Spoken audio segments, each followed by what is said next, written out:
First time ವಿಡಿಯೋವನ್ನು watch ಮಾಡ್ತಿದ್ರೆ subscribe ಜೊತೆಗೆ ಬೆಲ್ ಐಕಾನನ್ನು ಅವಶ್ಯವಾಗಿ ಒತ್ತಿ. ನಾವು ಆಲ್ರೆಡಿ 8th ಒಂದು ಮೌಲ್ಯಾಂಕನ ಪರೀಕ್ಷೆಗಾಗಿ ಎಲ್ಲ ವಿಷಯಗಳಲ್ಲಿ ಬಹಳಷ್ಟು ಅಭ್ಯಾಸ ಪತ್ರಿಕೆಗಳನ್ನು ಮತ್ತು ನೋಟ್ಸ್ಗಳನ್ನು ಹಾಕ್ತಾ ಇದ್ದೀವಿ. ನೋಡದೇ ಇದ್ದರೆ ವಿಡಿಯೋದ ಡಿಸ್ಕ್ರಿಪ್ಷನ್ ಬಾಕ್ಸ್ನಲ್ಲಿ 5 ಮತ್ತು 8ನೇ ತರಗತಿಯ ಮೌಲ್ಯಾಂಕನ ಮಾರ್ಚ್ 2023 ಅಂತ ಒಂದು ಪ್ಲೇಲಿಸ್ಟ್ ಲಿಂಕ್ ಇದೆ, ಅದನ್ನು ಒತ್ತಿ ನೋಡ್ಬೋದು. ಸೊ ನಮ್ಮ ಟೆಲಿಗ್ರಾಮ್ ಗ್ರೂಪ್ ಅದ ಸ್ಟಡಿ ವಿತ್ ಪರಶುರಾಮ್ ಅಂತ, ಅದರ ಲಿಂಕ್ ವಿಡಿಯೋದ ಡಿಸ್ಕ್ರಿಪ್ಷನ್ ಬಾಕ್ಸ್ನಲ್ಲಿ ಹಾಕಿದ್ದೀನಿ, ಅದಕ್ಕೂ ಕೂಡ ಬಂದು ಜಾಯ್ನ್ ಆಗಿ ಅಂತ ಹೇಳ್ತಾ ಶುರು ಮಾಡೋಣ. 8ನೇ ತರಗತಿಯ ಕನ್ನಡದ ಪ್ರಥಮ ಭಾಷೆಯಲ್ಲಿರ್ತಕ್ಕಂಥ ಒಂದು ಮಾದರಿ ಅಭ್ಯಾಸ ಪತ್ರಿಕೆಗಳಲ್ಲಿರ್ತಕ್ಕಂಥ ಪ್ರಶ್ನೆ ಮತ್ತು ಉತ್ತರಗಳನ್ನು.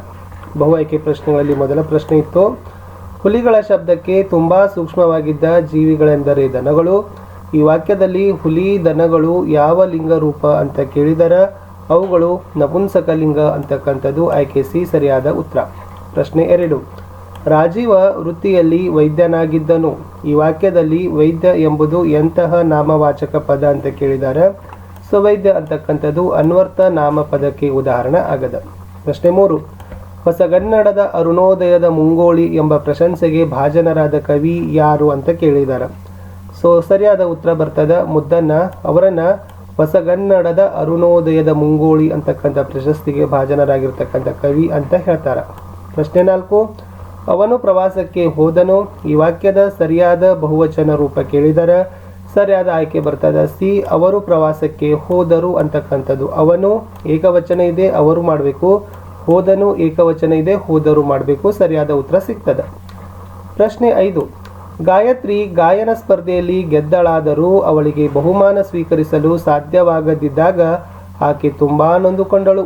ಇದು ಯಾವ ವಾಕ್ಯ ಪ್ರಭೇದವಾಗಿದೆ ಅಂತ ಕೇಳಿದರೆ ಮಿಶ್ರ ವಾಕ್ಯ ಅಂತಕ್ಕಂಥದ್ದು ಸರಿ ಉತ್ತರ. ಪ್ರಶ್ನೆ 6, ಶೆಟ್ಟರ ಅಂಗಡಿಯ ಸಕ್ಕರೆಗೆ ಇರುವೆಗಳು ಜೋತು ಬಿದ್ದಿದ್ದವು. ಈ ವಾಕ್ಯದಲ್ಲಿ ಸಕ್ಕರೆ ಪದದ ತದ್ಭವ ರೂಪ ಕೇಳಿದರೆ ಸಕ್ಕರೆ ಇದರ ಒಂದು ತದ್ಭವ ರೂಪ ಶರ್ಕರ ಅಂತ ಬರ್ತದೆ. ಪ್ರಶ್ನೆ 7, ನನಗೆ ಹಳಗನ್ನಡ ಓದೋದು ತುಂಬಾ ಇಷ್ಟ. ಈ ವಾಕ್ಯದಲ್ಲಿ ಹಳಗನ್ನಡ ಅಂತಕ್ಕಂಥದ್ದು ಯಾವ ಸಮಾಸಕ್ಕೆ ಉದಾಹರಣೆ ಅಂತ ಕೇಳಿದರೆ ಕತಪಗಳಿಗೆ ಗದಬಗಳು ಆದೇಶವಾಗಿ ಬರೋದೇ ಆದೇಶ ಸಂಧಿ. ಪ್ರಶ್ನೆ 8, ಒಂದು ಊರಿನಲ್ಲಿ ಒಬ್ಬ ಮುದುಕಿ ಇದ್ದಳು. ಈ ವಾಕ್ಯದಲ್ಲಿ ಊರಿನಲ್ಲಿ ಎಂಬ ಪದ ಯಾವ ವಿಭಕ್ತಿ ಪ್ರತ್ಯಯಕ್ಕೆ ಸೇರಿದೆ ಅಂತ ಕೇಳಿದರೆ ಅದು ಸಪ್ತಮಿ ವಿಭಕ್ತಿ ಅಂತಕ್ಕಂಥದ್ದು ಸರಿಯಾದ ಉತ್ತರ ಬರ್ತದೆ. ಮುಂದಿನ ಪ್ರಶ್ನೆ ಹೋಗೋಣ. ಪ್ರಶ್ನೆ ಸಂಖ್ಯೆ 9, ಅಮ್ಮಳಿಗೆ ನಾನು ಹೀಗೆ ಅಜ್ಜಯ್ಯನ ಜೊತೆ ಪಟ್ಟಾಂಗ ಮಾಡುತ್ತಾ ಅಲೆಯುವುದು ಇಷ್ಟವಾಗುತ್ತಿರಲಿಲ್ಲ. ಈ ವಾಕ್ಯದಲ್ಲಿ ಗೆರೆ ಎಳೆದ ಪದ ಪಟ್ಟಾಂಗ, ಇದರ ಅರ್ಥ ಏನು ಅಂತ ಕೇಳಿದ್ದಾರೆ. ಸೊ ಪಟ್ಟಾಂಗ ಅಂದರೆ ಹರಟೆ ಅಂತ ಏನಾಗ್ತದಪ್ಪ ಅಂದ್ರೆ ಅರ್ಥ ಕೊಡ್ತದ. ಮುಂದಿನ ಪ್ರಶ್ನೆ 10, ಗುರು ಮತ್ತು ಲಿಂಗ ಈ ಎರಡರ ನಡುವೆ ಅನುಭಾವ ಶಿವ ಸ್ವರೂಪಿಯೇ ಜಂಗಮ. ಈ ವಾಕ್ಯದಲ್ಲಿ ಜಂಗಮ ಪದದ ವಿರುದ್ಧಾರ್ಥಕ ಪದ ತಿಳಿಸಿ ಅಂತ ಕೇಳಿದ್ದಾರೆ. ಸೊ ಜಂಗಮ ಪದದ ವಿರುದ್ಧಾರ್ಥಕ ಪದ ಸ್ಥಾವರ ಅಂತಕ್ಕಂಥದ್ದು. ಪ್ರಶ್ನೆ 11, ಚಿತ್ರ ನೋಡಿ ಸೂಕ್ತವಾದ ಆಯ್ಕೆಗಳನ್ನು ಆರಿಸಿ ಬರಿಬೇಕಾಗಿತ್ತು. ಸರಿಯಾದ ಉತ್ತರ ಬರ್ತದೆ ನೀರು, ಜಲ, ಜೀವ ಜಲ ಅವಶ್ಯವಿದ್ದಷ್ಟೇ ಬಳಸಿ ಅಂತಕ್ಕಂಥದ್ದು. ಆಯ್ಕೆ ಸಿ ಏನಾಗ್ತದಪ್ಪ ಅಂದ್ರೆ ಸರಿಯಾಗಿರ್ತಕ್ಕಂಥ ಉತ್ತರ ಆಗ್ತದೆ. ನೀರು, ಜಲ, ಜೀವ ಜಲ ಅವಶ್ಯವಿದ್ದಷ್ಟೇ ಬಳಸಿ ಅಂತಕ್ಕಂಥದ್ದು. ಪ್ರಶ್ನೆ 12, ನೀವು ನಿಮ್ಮ ಶಾಲೆಯ ಕನ್ನಡ ರಾಜ್ಯೋತ್ಸವ ಕಾರ್ಯಕ್ರಮದ ನಿರೂಪಣೆಯನ್ನು ಮಾಡುತ್ತಿದ್ದೀರಿ ಅಂತ ಭಾವಿಸಿ. ಈ ಕೆಳಗಿನ ಯಾವ ನಿರೂಪಣಾ ಹಂತ ಅನುಕ್ರಮವಾಗಿದೆ ಅಂತ ತಿಳಿಸಿ ಅಂತ ಕೇಳಿದ್ದಾರೆ. ಅದರಲ್ಲಿ ಆಯ್ಕೆ 2 ಅಂತಕ್ಕಂಥದ್ದು ಪ್ರಾರ್ಥನೆ, ಸ್ವಾಗತ ಭಾಷಣ, ಅತಿಥಿಗಳ ಭಾಷಣ, ಅಧ್ಯಕ್ಷೀಯ ಭಾಷಣ, ವಂದನಾರ್ಪಣೆ ಅಂತಕ್ಕಂಥ ಹಂತಗಳನ್ನು ಸೂಚಿಸ್ತಕ್ಕಂಥ ಬಿ ಆಯ್ಕೆ ಸರಿಯಾಗಿರ್ತಕ್ಕಂಥ ಉತ್ತರ ಆಗದ. ಮುಂದಿನ ಪ್ರಶ್ನೆ 13, ಕಲಿಯುಗದಲ್ಲಿ ಶ್ರೀ ಗುರುವು ಶಿಷ್ಯಂಗೆ ವಂದಿಸಿ ಬುದ್ಧಿಯ ಕಲಿಸಿದರೆ ಆಗಲಿ ಮಹಾಪ್ರಸಾದ ವೆಂದನೆಯ ಗುಹೇಶ್ವರ ಅಂತ ಒಂದು ವಚನ ಇದೆ. ಇಲ್ಲಿ ಗುಹೇಶ್ವರ ಅಂತಕ್ಕಂಥದ್ದು ಯಾರ ವಚನಗಳ ಅಂಕಿತ ಅಂತ ಕೇಳಿದ್ದಾರೆ. ಅದು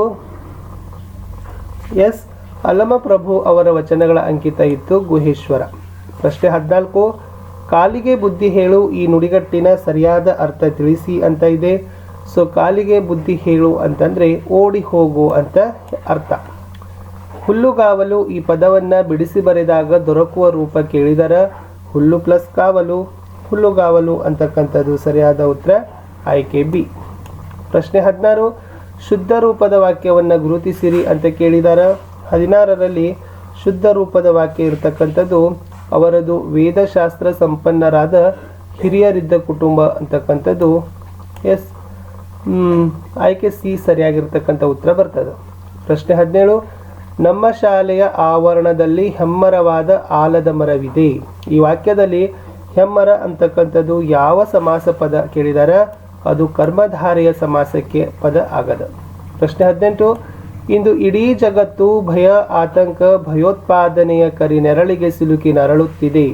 ಈ ಹೇಳಿಕೆಗೆ ಸರಿ ಎನಿಸಿದ ಕಾರಣ ಕೊಡಿರಿ ಅಂತ ಕೇಳಿದಾರ. ಎಸ್, ಇದಕ್ಕೆ ಸರಿಯಾಗಿರ್ತಕ್ಕಂಥ ಆಯ್ಕೆ ನಾವು ಡಿ ಅಂತ ಕೊಡಬಹುದು. ಯಾಕಂದ್ರೆ ಅಲ್ಲಿರ್ತಕ್ಕಂಥದ್ದು ಏನಿದೆಪ್ಪ ಅಂತಂದ್ರೆ ಎಸ್, ಮನುಷ್ಯರಲ್ಲಿ ಸ್ವಾರ್ಥ ತಾರತಮ್ಯ ಹೆಚ್ಚಾಗ್ತಾ ಇದೆ, ಸೌಹಾರ್ದತೆ ಕಡಿಮೆ ಆಗ್ತಾ ಇದೆ ಅನ್ನೋದನ್ನು ಡಿ ಆಯ್ಕೆ ಸರಿ ಇತ್ತು. ಪ್ರಶ್ನೆ 19, ಎಸ್, ಮನೋರಮೆಯ ಹಣೆ ಬಾಲಚಂದ್ರನಂತೆ ಆಕರ್ಷಣೀಯವಾಗಿತ್ತು. ಈ ಉಪಮಾಲಂಕಾರದಲ್ಲಿ ಉಪಮಾನ ಯಾವುದು ಅಂತ ಕೇಳಿದ್ದಾರೆ. ಸೊ ಇಲ್ಲಿ ಬರ್ತಕ್ಕಂಥದ್ದು ಮನೋರಮೆಯ ಹಣೆ ಅಂತಕ್ಕಂಥದ್ದು ಉಪಮಾನ. 20, ತಾಯಿ ಅನ್ನನ ಕೇಳ್ಕೊಂಡು ಕರ್ಕೊಂಡು ಹೋಗು ಅಂತಾಳೆ. ಈ ವಾಕ್ಯದಲ್ಲಿ ವಾಕ್ಯದ ಸರಿಯಾದ ಗ್ರಾಂಥಿಕ ರೂಪ ಯಾವುದು ಅಂತ ಕೇಳಿದ್ದಾರೆ. ಬಿ, ತಾಯಿ ಅನ್ನನನ್ನು ಕೇಳಿಕೊಂಡು ಕರೆದುಕೊಂಡು ಹೋಗು ಅನ್ನುತ್ತಾಳೆ ಅಂತಕ್ಕಂಥದ್ದು ಸರಿಯಾದ ಉತ್ತರ. ಇನ್ನು ವಿವರಣಾತ್ಮಕ ಪ್ರಶ್ನೆಗಳಲ್ಲಿ ತಾವು ಈ ಪ್ರಶ್ನೆಗಳಿಗೆ ಉತ್ತರಗಳನ್ನು ಬರೀಲಿಕ್ಕೆ ಪ್ರಾಕ್ಟೀಸ್ ಮಾಡಿ. ನೆಕ್ಸ್ಟ್ ನಾನು ಸಮಯ ಸಿಕ್ಕಿದ್ರೆ ಅಪ್ಲೋಡ್ ಖಂಡಿತ ಮಾಡ್ತೀನಿ ಅಂತ ಹೇಳ್ತಾ, ಇಲ್ಲಿ ಐದಕ್ಕಿ ಮಾರಯ್ಯನ ವಚನ ಬಗ್ಗೆ ಕೇಳಿದ್ದಾರೆ. ಕಾಯಕ ಹೇಗೆ ಮಾಡಬೇಕು ಅನ್ನೋದನ್ನು ಉತ್ತರಗಳನ್ನು ಬರೀಬೇಕು. ಮುಂದೆ ಇಲ್ಲಿ ಒಂದು ಜಾಹೀರಾತು ಕೊಟ್ಟಿದ್ದಾರೆ. ಈ ಜಾಹೀರಾತನ್ನು ನೋಡಿ ಕೆಳಗಡೆ ಇರ್ತಕ್ಕಂಥ ವಾಕ್ಯಗಳಲ್ಲಿ ಅನಿಸಿಕೆಗಳನ್ನು ಬರೀಬೇಕು. ಮುಂದಿನ ಪ್ರಶ್ನೆ, ಸರ್ವರಿಗೂ ಸಮಬಾಳು ಸರ್ವರಿಗೂ ಸಮಪಾಲು ಹೇಳಿಕೆ ಗಮನಿಸಿ ಆಲೋಚನೆಯನ್ನು ಬರೀಬೇಕು. ತಾಳಿದವನು ಬಾಳಿಯಾನು ಅಂತಕ್ಕಂಥ ಗಾದೆ ಮಾತಿನ ವಿಸ್ತರಣೆ ಕೇಳಿದ್ದಾರೆ. ಈ ಚಿತ್ರವನ್ನು ಗಮನಿಸಿ ಅನಿಸಿಕೆಗಳನ್ನ ಕೆಳಗಡೆ ತಾವೇನು ಮಾಡಬೇಕಾಗ್ತದೆ ಬರಿಬೇಕಾಗ್ತದೆ. 26 ಮತ್ತು 27 ಚಿತ್ರಗಳನ್ನು ನೋಡಿ ಎಸ್ ಉತ್ತರಿಸಬೇಕು. ಈ ಚಿತ್ರ ನೋಡಿ 4 ಸರಳ ವಾಕ್ಯಗಳನ್ನು ಬರಲಿಕ್ಕೆ ಹೇಳಿದ್ದಾರೆ. ಮತ್ತು ಇಲ್ಲಿ ನೀಡಿರೋ ಪುಸ್ತಕಗಳನ್ನು ಹೆಚ್ಚು ಗಮನಿಸಿ ಆತ್ಮಕಥೆ, ಜೀವನ ಚರಿತ್ರೆ, ಪ್ರವಾಸ ಕಥನಗಳನ್ನು ಏನು ಮಾಡಬೇಕು ವಿಂಗಡಿಸಿ ಬರಲಿಕ್ಕೆ ಹೇಳಿದ್ದಾರೆ.